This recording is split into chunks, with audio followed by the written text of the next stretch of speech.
So welcome to another edition of Building Peace during the pandemic, where we're trying to understand the impact of the pandemic on peace building efforts around the world by speaking with our resident coordinators, those who are on the front lines of our response. And today, we have the pleasure of receiving my good friend Rebeca Arias, who's the resident coordinator of the UN in Guatemala. And I would like to ask you first, how has the pandemic, the COVID-19 pandemic, impacted these peace-building efforts in Guatemala? I would like to say that there are some, that the COVID crisis has exacerbated the existing conflict factors and also has created new conflict factors, not only for the short term, but also with implications for the medium term. One example of this is the stigmatization of migrants, return migrants. You know, Guatemala is a country with a high number of people that migrate to Mexico or to the USA, and a lot of them continue to be deported during this pandemic, and they did not. The government did not have the appropriate protocols and measures to ensure that they were not sent to their communities to spread the virus. Another issue that is important, I think, on the effects of the pandemic is the increase in violence against women. There have been some surveys carried out that indicate about 60% of people surveyed indicate that they have seen increase in violence against women. And this is really bad because, you know, during the pandemic, the institutions that provide safety, that provide access to justice to women have not been working at the same pace. They had to lower their activities, reduce their activities. How has that, or how is that now changing your priorities? Are you looking at a different kind of support strategy now as a result of the impact on violence against women, the stigmatization of migrants? How are you shifting priorities of the UN's country program? We received funding from the MPTF, the Multi-Partner Trust Fund for COVID-19. And from that, with that program, we have provided support, not only to the health sector to enhance their capacity, the protection of health workers, but also to provide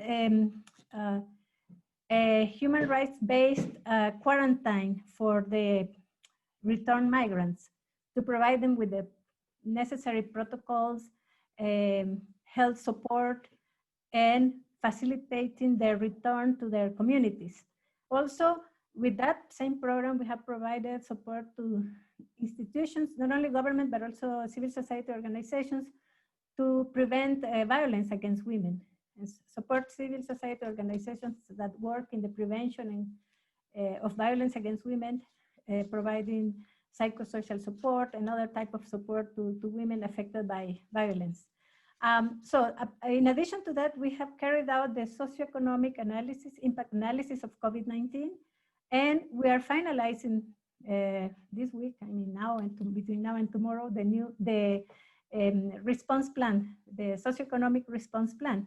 That's so this is a more yeah. comprehensive plan because it includes not only the health sector and the education, but also the recovery, socio-economic recovery, more specifically.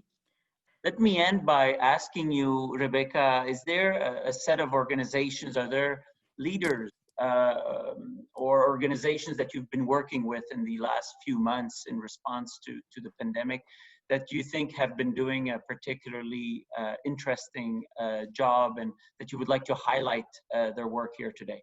This is an organization which is called Pacto Ciudadano, which is like an alliance of different organizations.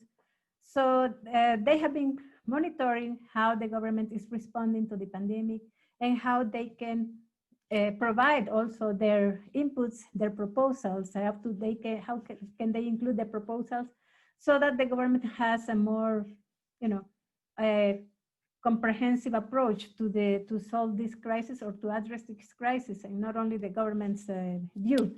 In addition to that, I said that we have had several dialogues with the representatives of indigenous populations, with the Mayas, Chincas, Garífunas, in order also to listen to their demands, to their needs, and and their proposals, because they also had their proposals to address this crisis. And we have tried to bridge, or to be like a bridge between these communities and the government institutions, because they felt they were excluded from the government's plans and the government's programs. This is encouraging, and I want to thank you, Rebecca, for speaking with us today, and also for all the efforts that you and the colleagues are doing in Guatemala. And so thank you very much. Muchas gracias. Thank you.